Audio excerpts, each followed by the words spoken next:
प्रस्तुत है रेडियो धारावाहिक ज्योतिर्पुंज पंडिता रमाबाई की 12वीं कड़ी।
पुणे में स्थित पंडिता रमाबाई की संस्था जब जनता की नाराजगी का शिकार हो गई तो बहुत से लोगों ने इसका कारण रमाबाई के हठ को ही माना। कुछ ने तो ये भी कह दिया कि पंडिता रमाबाई अपने परिवर्तित धर्म के प्रति इतनी अटल न होती तो शायद ये नौबत ही न आती। ऐसा मानने वालों में राधा भी थी, रमाबाई की सबसे नजदीक और सबसे सगी।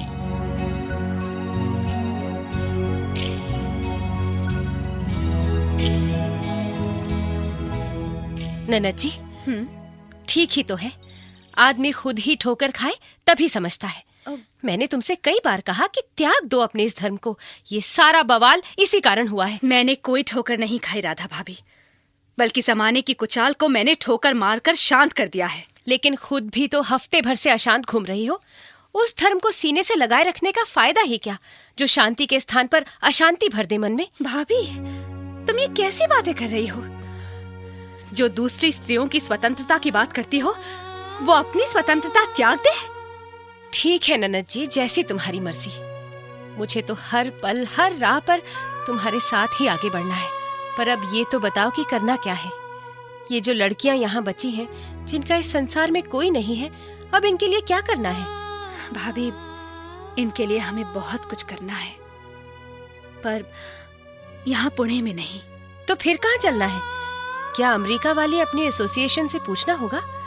वैसे मैं तो कहती हूँ कि आगे जो भी करो, बस पुणे को मत छोड़ो। हम किसी भी चाल का सामना कर लेंगी अब। मैं जानती हूँ भाभी, लेकिन सच पूछो तो अब पुणे में रहने को जी नहीं करता। समाचार पत्र वाले रोज मेरे नाम से श्राद्ध कर रहे हैं। सनातनी लोग गाली गलौज, शाप अभिशाप और निंदा अपमान में मग्न हैं। दूसरी ओर ईसाई लोग मुझसे इस बात पर नाराज हैं कि मैं धर्म प्रसार करने में सकुचाती हूँ। वो भी तो बोलेंगे। यहाँ तुमने एक ऐसा चर्च बना दिया है जिनमें न तो उनके भगवान की मूर्ति है और न ही उसके द्वार पर हिब्रू भाषा में लिखे गए उपदेश। यही तो वो कह रहे थे कि ऐसा जब दुनिया भर के चर्च घरों में है तो फिर यहाँ क्यों नहीं? मैं अपने चर्च में किसी मूर्ति, आकृति या छवि की स्थापना नहीं करूंगी। अपने इष्ट की मूर्ति मन में होनी चाहिए। अब अपने उसी विश्वास, उसी तर्क को खो दूं मैं? नहीं भाभी, मैंने किसी शर्त के साथ ये धर्म नहीं अपनाया है। पर ननद जी, उनकी भाषा में उपदेश तो लिखवा देती चर्च के द्वार और दीवारों पर। तो फिर उन्हें यहाँ पढ़ ही कौन पाता? इसीलिए मैंने वो उपदेश, आयातें और प्रेरणा वाक्य मराठी भाषा में लिखवाए हैं ताकि लोग उन्हें पढ़ सकें और उनमें छिपे अर्थ को समझ सकें। प्रणाम रमाबाई। अरे रांदेबाई साहिबा, आप? हाँ, आपके लिए एक अच्छी खबर लाई हूँ। क्या पुणे में रहना ननद जी के लिए अब सुरक्षित होने लगा है? नहीं राधा, पुणे छोड़ देने का इनका निश्चय अब पूरा हो जाएगा। रमाबाई, केड़ गांव में आप 100 एकड़ बंजर जमीन का जो मूल्य देना चाहती हैं, उस मूल्य में वो जमीन आपको तुरंत मिल सकती है। अच्छा, केड़ गांव के पास जमीन? अब भाभी क्षमा करना, मैं तुम्हें अपने इस निर्णय से अवगत न करवा सकी। अब सोचा जब बात सिरे चढ़ जाए तभी तुम्हें बताऊं। पर ननद जी, तुम्हारा निर्णय है क्या? अब तो बता दो। राधा भाभी, पुणे में 30 मील दूर एक गांव है, केड़ गांव। मैंने वहीं बंजर जमीन खरीदने का फैसला किया। वहां हम एक मुक्ति सदन बनाएंगे भाभी, जहां लड़कियों को शिक्षा दी जाएगी, उन्हें अपने पैरों पर खड़ा होने के योग्य बनाया जाएगा। वहां हर धर्म और जाति की लड़कियां शरण प्राप्त कर सकेंगी। अनाथ लड़कियां, परित्यक्ता स्त्रियां। भाभी, मैं तो वहां रास्ते के किनारे पड़ा कोई बच्चा भी उठाकर ले आऊंगी और फिर उसे पाल पोस कर बड़ा करूंगी। ननद जी, रमाबाई, आप धन्य हैं। आपका संकल्प सुनकर मुझे याज्ञसेनी की याद आ रही है। आप में वो शक्ति है जो भस्म को विभूति बना सकती है। बाई साहिबा, आपके निर्मल वचनों से मेरे अंदर जिस धीरज का संचार हुआ है, वो केड़ गांव में मेरे बहुत काम आएगा। अच्छा, अब मैं जाती हूँ, किंतु एक बात की गांठ मन में बांध लीजिए। आप अकेली नहीं हैं, मैं सदा आपके साथ हूँ। कार्य के रूप में यदि संभव ना हो सका तो भी हृदय से सदा आपके साथ हूँ। ईश्वर करे मुझे सदा ही आपका सामीप्य अनुभव होता रहे।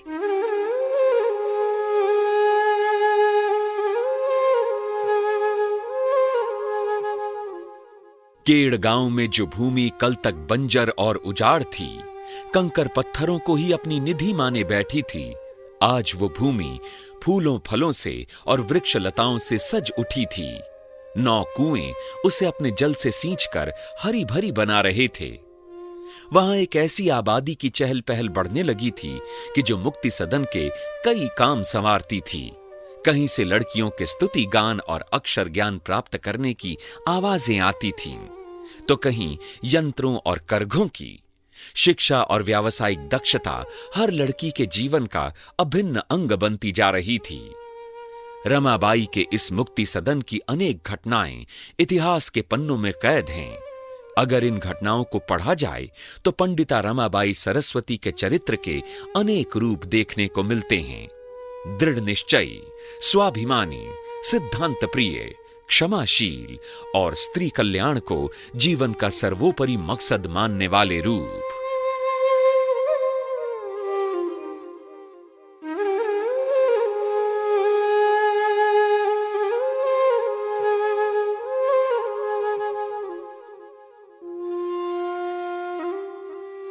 रमाबाई, अरे कृष्णाताई, तुम आओ, बैठो ना। कहो, कुछ कहना है क्या? नहीं, बस तुम्हें इस उद्यान में अकेले बैठे देखा तो चली आई। मैंने कहीं तुम्हारे चिंतन में व्यवधान तो नहीं डाला? नहीं तो, पर तुमने ऐसा क्यों सोचा? मैंने सदा तुम्हारे जीवन में व्यवधान ही तो डाला है मेरी बहना। पुणे में तुम्हारे विरुद्ध जो षड्यंत्र हुआ, उसका एक हिस्सा मैं भी तो थी। पर मुक्ति सदन के कार्य में अपनी भागीदारी निभाकर तुम प्रायश्चित ही तो कर रही हो।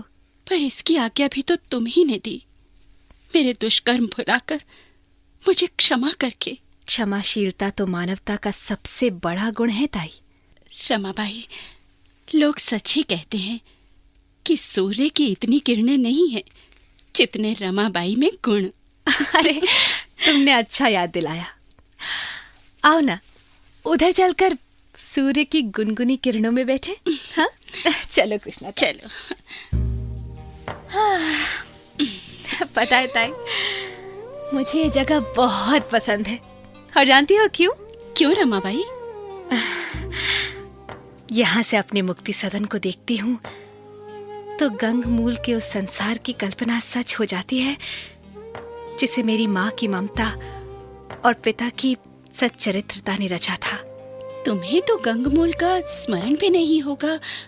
नहीं, पर माँ से उसके बारे में सुनकर जो कल्पना मैंने बुनी थी वो बिल्कुल इस मुक्ति सदन जैसी ही थी। रमाबाई, काका काकी अवश्य ही सौभाग्यशाली रहे होंगे। उनका जो संसार उजड़ गया था, उनकी बेटी ने आज वैसा ही एक और संसार रच दिया है। पर एक बात कहूँ रमाताई, हाँ हाँ, कहो ना। क्या तुम्हारे बाद ये संसार इसी तरह मानवता की सेवा करता रहेगा, इसका कुछ पक्का है तुम्हें? कृष्णा ताई, तुम शायद मेरी बेटी मनोरमा की बात कर रही हो। तुम्हारी बेटी ही नहीं, मेरी भांजी भी रमाबाई। उसने यहाँ तुम्हारा हाथ बटाने की जगह पुणे के डेक्कन कॉलेज में दाखिला ले लिया। अब वहाँ से रोज 30-35 मील कार चलाकर आती जाती है। उस दिन तो उसके साथ ब्रिटेन से आए कुछ लड़के भी थे। कहने लगी, ये मेरी ब्रितानवी नानी का भांजा और उसके दोस्त हैं। ताई, तुमने अपनी बात कह ली हो तो मैं भी कुछ कहूँ? रमा ताई, जो भी कहना है मेरे बारे में कोई मैल मन में रखकर मत कहना। मैंने तो बस अपना संशय ही तुम्हारे सामने रखा है। देखो ताई, कहा जाता है कि दान घर से ही शुरू होता है।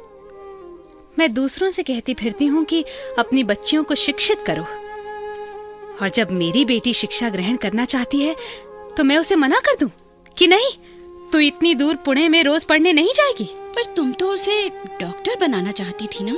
मैं ही नहीं, उसकी नानी भी यही चाहती हैं। पर हम अपनी इच्छा अपनी बेटी पर लादना नहीं चाहती हैं। शिक्षा के जिस क्षेत्र में उसकी रुचि है उसे उसमें ही दक्षता हासिल करने दो। अच्छा ताई, एक बात और बताओ। हाँ पूछो। ये बताओ, हमारे यहाँ के अनेक परिवार लड़कियों को स्कूल में नहीं भेजते, और कुछ तो बस 2-4 कक्षाएं पढ़ाकर ही स्कूल से निकलवा लेते हैं। कॉलेज की ऊंची पढ़ाई के लिए भेजते ही नहीं। इसके कारण तो अनेक है रमाबाई।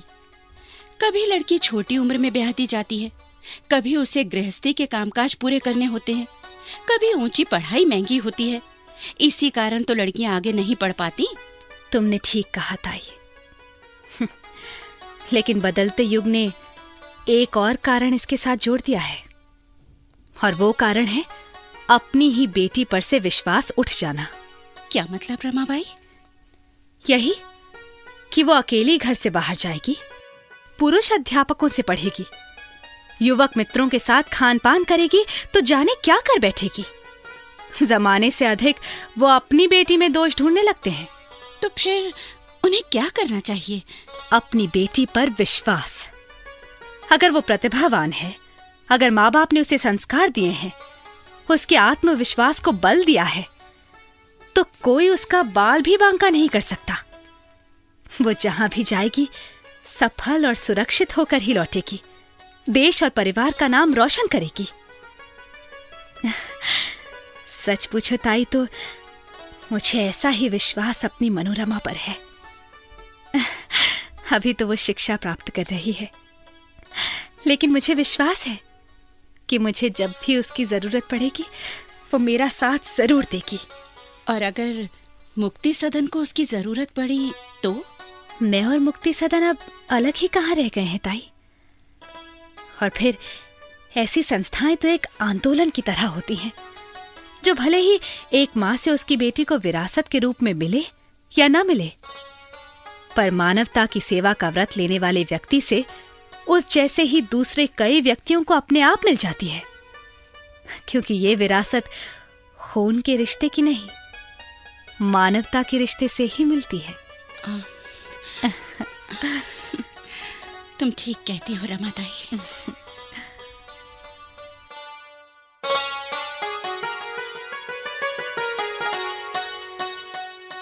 रमाबाई ने अपने जीवन के अनेक वर्ष केड़गांव की भूमि पर गुजार दिए।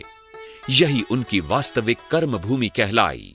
लगता था कि उन्हें अब अपने पथ से कोई नहीं हटा सकता था, पल भर को भी नहीं। न ही किसी उपाधि या पुरस्कार का प्रलोभन, और न ही युवा बेटी का निरंतर गिरता जा रहा स्वास्थ्य। उन्हें कुछ द्रवित कर सकता था तो सिर्फ दीन दुखियों की पुकार और स्त्री जाति का उद्धार।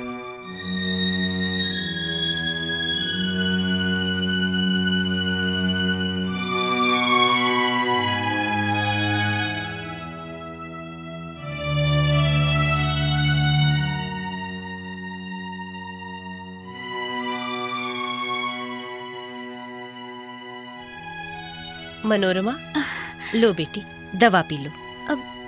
राधा मामी, माँ का कोई पत्र आया क्या? नहीं तो बेटी, लगता है मध्य प्रदेश जाकर वो वहीं रम गई। मामी, क्या उन्हें मेरी बीमारी का पता है? हाँ, बंका संदेशा लेकर खुद गया था। तो फिर माँ का पत्र जरूर आया होगा। मेरी बीमारी का सुनकर वो भले ही दौड़ी ना आए, पर खत तो वो जरूर लिखती। मामी, सच बताओ ना। देखो, झूठ बोलोगी तो इस दवा का असर मुझ पर नहीं होगा। हाँ, लिखा है बेटी, लिखा है। तुम्हारी तबीयत का भी जानना चाहा है, लेकिन साथ में ये भी लिखा है कि यहाँ अकालग्रस्त बच्चों की जो हालत है, उनसे तो मेरी मनोरमा की हालत अवश्य ही अच्छी होगी। हाँ। लो, ये पत्र स्वयं ही पढ़ना। हाँ। मनु बेटी, आज 6 दिन हो गए मैं मध्य प्रदेश में घूम रही हूँ। कल से तो बरसात भी शुरू हो गई है। बेटी, यहाँ अकालग्रस्त लोगों की दुर्दशा देखी नहीं जाती। न आसरा है, न तन पर कपड़ा है। छोटे बच्चे और औरतें भीख मांगते फिर रहे हैं। और कल तो देखा कि चेचक का शिकार एक नन्हा बालक बरसात में भीख मांग रहा था। उस बच्चे का अंजाम क्या हुआ होगा, ये बताने के लिए किसी ज्योतिषी की आवश्यकता नहीं है। आज सुबह भी भीख मांगते 3 बच्चों को एक बैलगाड़ी घायल करके चली गई। लेकिन अनाज के चंद दाने ढूंढने वालों में से किसी को सुध नहीं थी कि वो उन बच्चों को पास के दवाखाने में ले जाएं। मैं खुद उन्हें उठाकर दवाखाने ले गई, लेकिन तब तक उनमें से 2 बच्चे भगवान को प्यारे हो चुके थे। अब तुम ही बताओ बेटी। मामी, माँ ने ठीक ही लिखा है। मुझसे ज्यादा तो उन बच्चों, बूढ़ों और स्त्रियों को माँ की जरूरत है। और फिर यहाँ तो माँ सरीखी तुम हो ना मेरे पास। मामी, अब कभी माँ को मेरी बीमारी का मत लिखना, इससे कहीं उनके कार्य में बाधा ना आ जाए। सच मनु, तू बिल्कुल अपनी माँ पर ही गई है। मैं पूछती हूँ, अकाल कहाँ नहीं पड़ता? क्या जहाँ अकाल पड़ता है वहाँ की दुनिया में ननद जी के अलावा दूसरा कोई नहीं रहता? मामी, राधा, शायद तुम भूल गई हो कि मनोरमा को दवा पिलानी है। कृष्णा ताई, मुझे तो इसकी ही नहीं, इसकी माँ की दवा की भी चिंता है। आजकल उनकी सेहत कहाँ ठीक रहती है। जीवन भर भूखमरी और कष्टों के कारण क्षीण हुआ शरीर कब तक टिका रहेगा भला? क्षोभ, निंदा, अन्याय और आरोप सहते सहते तो मन भी अपने पैर छोड़ देता है। उस दिन डॉक्टर गोवंडे ने भी कहा था कि बाई दवा समय पर नहीं लेगी तो बार बार चढ़ने वाला ये बुखार जानलेवा साबित हो जाएगा। बस करो मामी। प्राणी मात्र की सेवा को ही अपने जीवन का ध्येय मानने वाली मेरी माँ के गुणों का बखान अवगुणों की तरह मत करो। मनोरमा,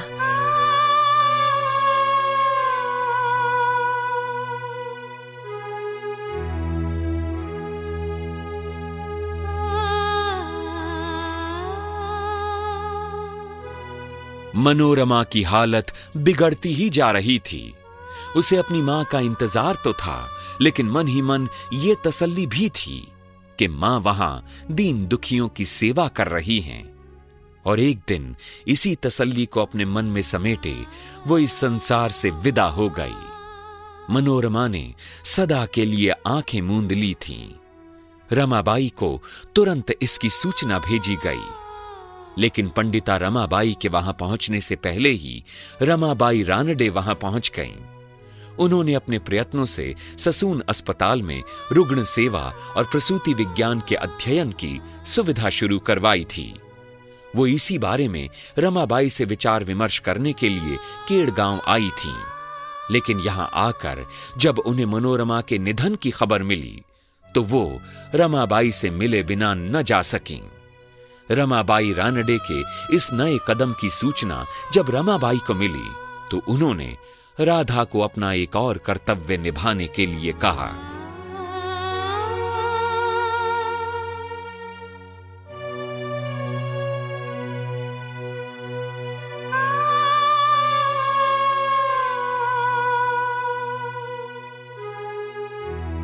राधा भाभी, बाई साहिबा पुणे जा रही हैं।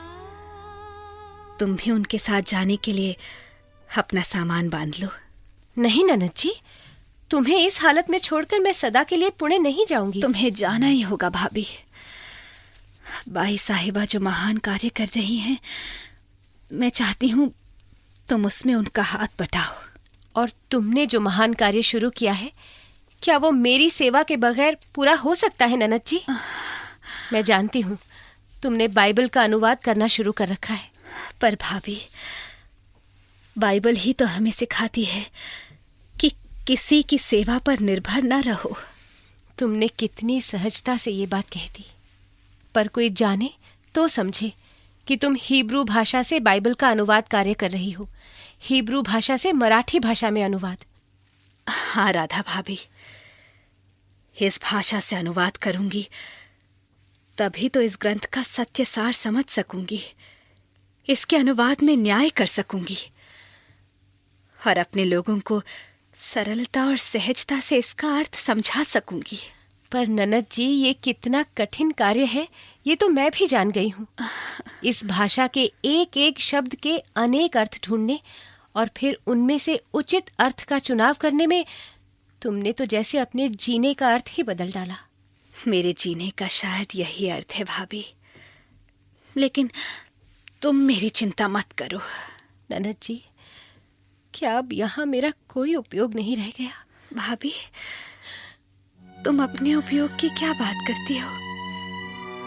तुम्हें तो मेरी चिर प्रतीक्षित इच्छा पूरी करनी है। देखो, मैं डॉक्टर ना बन सकी, मनु भी बीमारों के उपचार का ये कार्य न कर सकी, और अब डोंगरे कुल की तुम ही तो बची हो जो इस कार्य को। सच भाभी, जब तुम परिचारिका बन जाओगी तो तुम्हारे रूप में मेरा ही वास होगा। बस यही समझना तुम। भाभी, तुम मेरी बात सुन रही हो ना? हाँ, सुन रही हूँ। तुम जो बताओ वही नीति, जो करो वही रीति। मेरे मन को इससे आगे कुछ नहीं सूझता। तो फिर तुम जाओगी ना पुणे? तुम्हारा सरल और श्रद्धालु स्वभाव न केवल तुम्हें एक अच्छी परिचारिका बना सकता है, बल्कि दूसरी लड़कियों की इस कार्य में मदद भी कर सकता है। पर ननद जी, तुम अपनी अवस्था भी तो देखो। मनु के जाने के बाद कितनी टूट गई हो तुम। भाभी, मैं नहीं रहूंगी तो कई कई दिन तक बिना खाए पिए यूं ही मेज पर बैठी काम करती रहोगी। अरे, तब कौन चिंता करेगा तुम्हारी? बोलो, मेरी जगह किसको रखोगी तुम इस गिनती में? बोलो। बस भाभी, फिर भी तुम जाओ। वहां का वातावरण तुम्हारे स्वभाव के अनुकूल है। हाँ, चली जाऊंगी मैं। अपनी छोड़ सदा ही दूसरों के अनुकूल की चिंता करने वाली सखी स्वरूपा इस ननद रानी को छोड़कर चली जाऊंगी मैं। तुम्हारी बात पूरी करूंगी, जरूर पूरी करूंगी।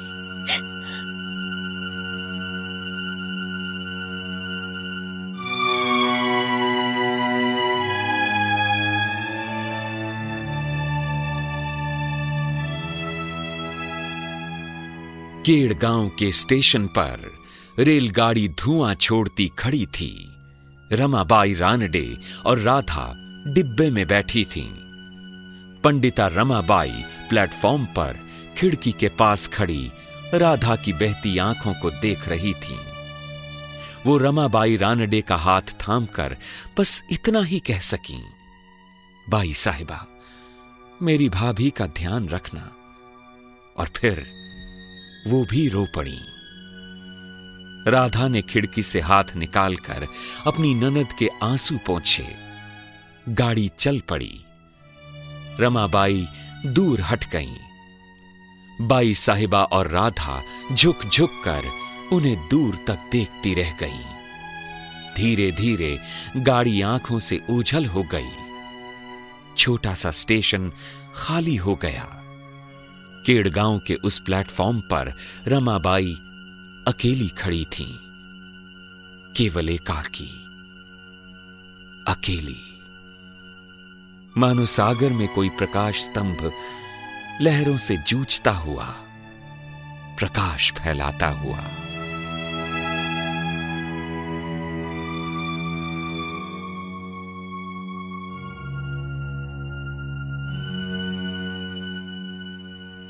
श्रोताओ, रमाबाई का जीवन और स्त्री कल्याण के लिए किए गए उनके कार्य और उनके विचार आज के दौर में भी सामयिक हैं। किस प्रकार से, ये हम जानेंगे इस धारावाहिक की अगली कड़ी में।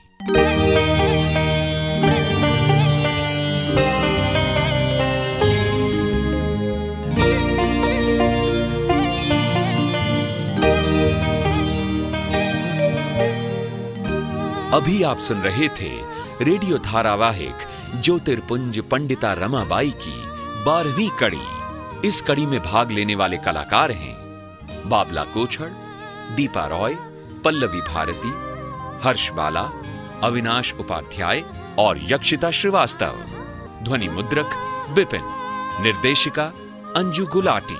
तो धारावाहिक ज्योतिर्पुंज पंडिता रमाबाई की अगली कड़ी में आपसे फिर भेंट होगी। तब तक के लिए नमस्कार।